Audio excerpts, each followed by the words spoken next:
Okay, my dear. So we're discussing about the Hirschsprung's disease. Okay, कि actually में Hirschsprung's disease होता क्या है?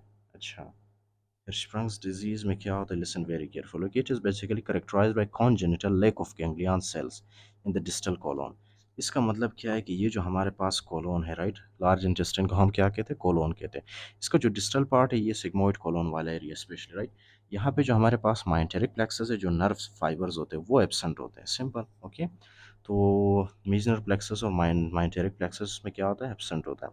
This leads to decreased motility caused by unopposed smooth muscle tone in the absence of the enteric relaxing reflexes and uncoordinated peristalsis. इसका मतलब क्या है? Listen very carefully. अब ये मैं आपको बताऊंगा, ओके, कि ये जो आपको फॉर एग्जांपल ये नज़र आ रहा है, राइट, ये क्या है हमारे पास? This is the wall of the large intestine. ये एक दीवार है लार्ज इंटेस्टिन का, या तो फिर एक लेयर है, राइट। इस लेयर में मजीद कितने लेयर्स होते हैं? Let me explain for you. सबसे यहाँ पे अंदर की तरफ आपको पता है क्या होता है? सबसे अंदर की तरफ एक लेयर होता है, that is called is the mucosa. That is called is the mucosa, understood? सबसे अंदर की तरफ होता है, फाइन। इसी तरह से अंदर की तरफ यहाँ पे भी हमारे पास क्या होता है? Mucosa, understood now? अब म्यूकोजा के नीचे क्या होता है?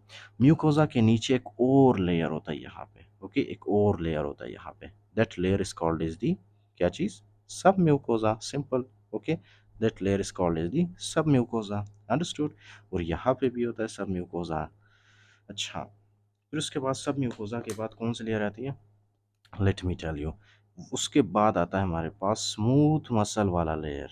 ओके, स्मूथ मसल वाला लेयर। अगर आपने पढ़ा होगा थोड़ा सा फिजियोलॉजी जीआईटी का, तो वहाँ पे आई एक्सप्लेन कि जो हमारे पास है smooth muscle, right, smooth muscle वाला लेयर, इसमें जाहिर सी बात है कि कुछ सर्कुलर स्मूथ मसल के सेल्स होते हैं और कुछ लॉन्गिट्यूडिनल स्मूथ मसल के सेल्स होते हैं, fine. Okay, but actually this is not very important right now. जो इंपॉर्टेंट बात है वो ये है कि यहाँ पे क्या आता है? ये जो स्मूथ मसल वाला लेयर है, सबसे पहले नाम लिख देता हूँ, राइट। इस लेयर को हम क्या कहते हैं? Smooth muscle layer, fine. इस स्मूथ मसल लेयर में आपको पता है क्या होता है? बहुत ही स्पेशल चीज़ प्रेजेंट होता है यहाँ पे। They are called as your myenteric plexus. तो इस तरह से क्या होता है? हमारे पास इसके अंदर नर्व्स होते हैं, और ये नर्व्स क्या करते हैं? हमारे स्मूथ मसल के सेल्स को, यानी कि ये सर्कुलर सेल्स को या लॉन्गिट्यूडिनल सेल्स को क्या करते हैं? ये कंट्रोल करते हैं, राइट। जब ये माइंटेरिक प्लेक्सस होगा उसके अंदर, राइट, तो ये माइंटेरिक प्लेक्सस क्या करेगा? ये स्मूथ मसल्स को स्टिमुलेट करेगा, राइट, जिसकी वजह से कॉन्ट्रैक्शन एंड रिलैक्सेशन होती है, राइट। ये क्या है हमारे पास? ये जो नर्व आपको नजर आ रहा है, this is the myenteric and myenteric plexus actually, fine, myenteric plexus. तो जब ये माइंटेरिक प्लेक्सस एब्सेंट होता है, तो ये जो हमारे पास मसल्स होते हैं ना इसके अंदर, smooth muscle cells specially, right, वो क्या होते हैं? वो कॉन्ट्रैक्टेड फॉर्म में होते हैं, कॉन्ट्रैक्टेड फॉर्म में होते हैं, राइट। और इसी वजह से ये जो हमारे पास यहाँ पे भी जो फॉर एग्जांपल स्मूथ मसल के सेल्स थे, वहाँ पे क्या थे?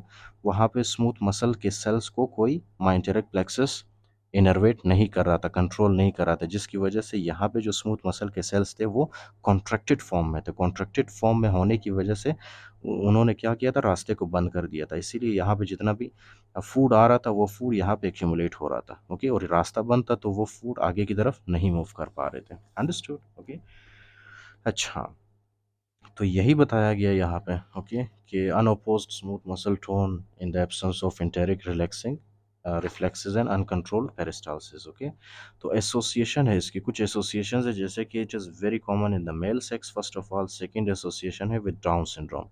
थर्ड है वार्डनबर्ग syndrome and multiple endocrine neoplasia, especially type 2.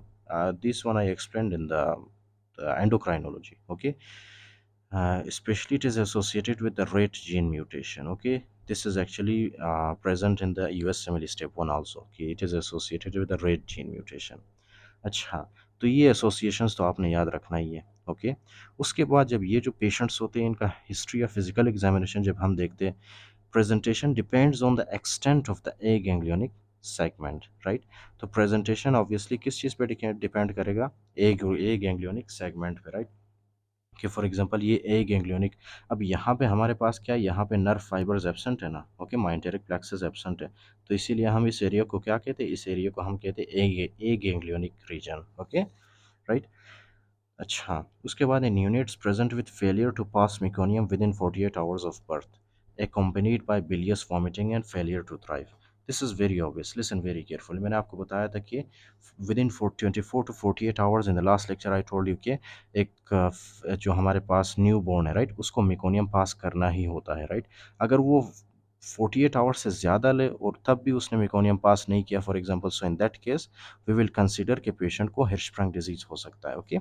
Including that, ये जब पेशेंट होता है, इसके फिजिकल एग्जामिनेशन में आप ये भी देखते हो कि ये जो पेशेंट्स होते हैं, they will do bilious vomiting. Bilious vomiting क्यों करते हैं? क्योंकि ज़ाहिर सी बात है, जितना खाना खाते हैं सबसे पहले वो खाना जाता है इनके स्टमक में, फिर स्मॉल इंटेस्टाइन में, राइट। फिर स्मॉल इंटेस्टाइन में आपको पता है यहाँ पे हमारे पास ड्यूडेनम वाले एरिया में स्पेशली, थोड़ा सा तो आपको पता होगा ना फिजियोलॉजी। ड्यूडेनम में क्या होता है? ड्यूडेनम में जो है बाइल प्रोड्यूस होता है, राइट। तो वही ड्यूडेनम वाला जो फॉर एग्जांपल फूड होता है, उसके अलावा वो ड्यूडेनम वाला फूड ऊपर की तरफ आता है इनटू द स्टमक, राइट। फिर स्टमक से वो फूड जाता है हमारे माउथ से बाहर, राइट। तो हमें फूड में क्या मिलता है? एक तो फूड मिलता है, फूड के साथ ही हमें बाइल मिलता है, बाइल जूस, ओके फाइन। तो इसीलिए हम इसको क्या कहते हैं? बिलियस वॉमिटिंग कहते हैं, ओके। वॉमिटिंग इसलिए कहते हैं क्योंकि फूड बाहर आता है, और बिलियस वॉमिटिंग इसलिए कहते हैं क्योंकि फूड के अंदर बाइल भी प्रेजेंट होता है, ओके। तो बिलियस वॉमिटिंग कहते हैं इसको। अच्छा, उसके बाद क्या है? And failure to thrive. अब जाहिर सी बात है कि बच्चा जितना भी खाना खाएगा, राइट, जितना खाना खाएगा वो खाना सारा वॉमिटिंग के थ्रू बाहर निकल आएगा, राइट, बाहर निकल आएगा। जिसकी वजह से बच्चे के अंदर एक तो वेट लॉस होगा, ओके, वेट लॉस होगा, और दूसरा बच्चे के अंदर जो है नॉर्मल जो ग्रोथ होनी चाहिए बच्चे की, वो नॉर्मल ग्रोथ नहीं होता, right. So that condition is actually called is the failure to thrive, okay. Children with less severe, listen, okay. So yes, children with less severe lesions may present later in life with chronic constipation, okay. Physical examination may reveal abdominal distension and explosive discharge of stool, which is also called as the squirt sign. Do you remember squirt sign? मैंने आपको बताया था। तो इसमें normally क्या होता है? Explosive discharge of stool after rectal examination. तो जैसे ही वो रेक्टल एग्जामिनेशन करते हैं, just during that rectal examination एकदम से जो एब्डोमिनल मतलब वो जो कंटेंट होता है, राइट, लार्ज इंटेस्टाइन के अंदर, वो एकदम से बाहर निकलता है, डिस्चार्ज होता है, okay. That is called as explosive discharge, and that is known as the squirt sign. So lack of stool in the rectum and और abdominal, sorry, abnormal sphincter tone. उसके बाद डायग्नोसिस में आप क्या देखते हो? बेस्ट इनिशियल टेस्ट इसका X ray which will reveal distended bowel loops with no air in the rectum, right. तो आपको रेक्टम में एयर नज़र नहीं आएगा। उसके अलावा होगा बेरियम एनेमा। बेरियम एनेमा जब आप करते हो, obviously this is imaging study of choice, right. ये हमें क्या दिखाता है? It reveals a narrowed distal colon with proximal dilation. तो ये वाला जो फॉर एग्जांपल कोलोन का एक एरिया होगा, राइट, जब हम बेरियम एनेमा करते हैं, बेरियम एनेमा में एक ऐसा एरिया होगा, फॉर एग्जांपल ये हमारे लार्ज इंटेस्टाइन का, राइट। यहाँ पे आपको बता देता हूँ, रट्टा बस आपने रट्टा नहीं मारना, बाकी आपने जो करना है कर लो, राइट। तो ये है आपके पास फॉर एग्जांपल ये वाला जो एरिया होगा कोलोन का, राइट, एक स्पेसिफिक एरिया होगा जो कि इस तरह से क्या होगा? कॉन्स्ट्रिक्टेड फॉर्म में होगा, right, okay. Now this is very obvious कि बाकी जितना भी खोलोन होगा वो इस तरह से डिस्टेंट डायलेटेड होगा, ओके, डायलेटेड। और एक एरिया आपको नज़र आएगा बेरियम एनेमा में, राइट। बेरियम एनेमा एक्चुअली क्या है? एक फोटो के थ्रू आप देखते हो इसको, राइट, वीडियो के through.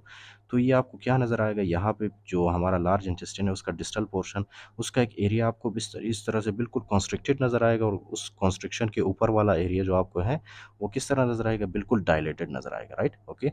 So this type of finding you will see in the barium enema, okay. अच्छा, तो उसके बाद क्या है? मोस्ट एक्यूरेट टेस्ट इसमें क्या है? Rectal section biopsy which confirms the diagnosis and reveals absence of the myenteric orbix plexus and submucosal meniscus plexus along with hypertrophied nerve trunk enhanced with acetylcholinesterase stain। अब इसमें जो most important चीज़ आपने याद रखना है, राइट, वो क्या है? इसका डायग्नोज कैसे करते हैं हम? Rectal section biopsy which I explained in the last lecture, okay. Rectal section biopsy में आप क्या करते हो? Listen very carefully. For example ये जो आपके पास है लार्ज इंटेस्टिन में से आप क्या करते हो? एक पीस ऑफ टिश्यू उठाते हो, राइट। उस पीस ऑफ टिश्यू में म्यूकोजा भी होना चाहिए, सब म्यूकोजा भी और स्मूथ मसल भी, राइट, ताकि आप देख सको एग्जैक्टली कि स्मूथ मसल के अंदर माइंटेरिक प्लेक्सस प्रेजेंट है या नहीं है, राइट। बायोप्सी में आप देखते हो। अब नॉर्मली जब हम बायोप्सी लेते हैं वो सिर्फ हम म्यूकोजा से लेते हैं, लेकिन in case of the Hirschsprung's disease अगर आपने सस्पेक्ट किया कि पेशेंट को Hirschsprung disease, in that case you have to do rectal suction biopsy. Rectal suction biopsy का मतलब ये है कि आपने म्यूकोजा का भी सैंपल लिया, सब म्यूकोजा का भी, okay, including that smooth muscle का भी, फाइन, और आपने स्मूथ मसल में देखा है कि स्मूथ मसल में माइंटेरिक प्लेक्सस प्रेजेंट है या नहीं है, ओके। सिंपल। उसके बाद ट्रीटमेंट में आप क्या करते हो, कनेक्ट करते हो normal colon with preserved anal canal, right. तो आप नॉर्मल कोलोन को क्या करते हो, ये रहा, ये जो normal part of the colon है इसको आप कनेक्ट करते हो विद द, यहाँ पे जो ये वाला एरिया था which was preserve, which was safe, okay, which was not affected. तो आप इस एरिया को इस एरिया के साथ कनेक्ट करते हो, ये जो बीच में जो एब्सेंस ऑफ माइंटेरिक प्लेक्सस है उस एरिया को आप निकाल देते हो सर्जरी के थ्रू, ओके। सो यही चीज़ बताई गई है, ये देख रहे हैं आप। Traditionally, a two-stage surgical correction is used, involving the creation of diverting colostomy at the time for at the time of diagnosis, followed several weeks later by a definitive pull-through. Procedure क्या है इसका? Connecting the remaining colon to the rectum. Fine. Yes. So key facts में क्या बताया गया है? Definitive diagnosis of Hirschsprung disease requires rectal section biopsy. So this is the most important thing which you have to remember for your exam, especially, right? तो ये आ गया आपके पास Hirschsprung's disease.